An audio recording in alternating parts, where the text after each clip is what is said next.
Welcome to my channel. আজ chicken rezala বানাচ্ছি। আমি প্রথমে মৌরি 2 চামচে, জিরে 2 চামচে, 2টো লবঙ্গ, 4টে এলাচ ভেজে নিয়ে গুঁড়ো করে রেখে দিয়েছি।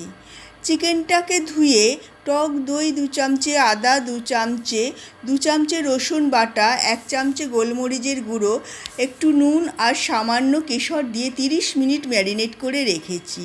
কেশরটা দিলে রঙটাও ভালো হয় আর খেতেও খুব ভালো হয়। 2 চামচে পোস্ত আর কিছুটা কাজু বাদাম ভিজিয়ে রেখে দিয়েছিলাম, সেটাকে বেটে নিয়েছি।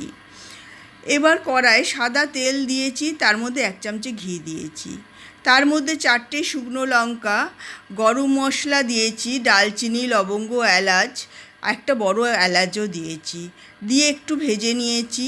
পেঁয়াজ বাটাটা দিয়ে দিয়েছি।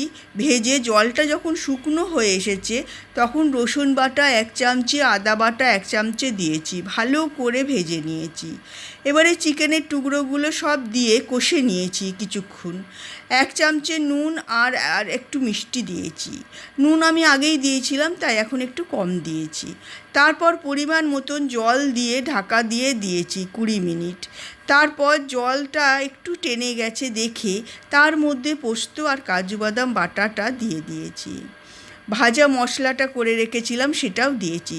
তারপর 7 থেকে 10 মিনিট ঢাকা দিয়ে রেখেছিলাম খুব কম আঁচে।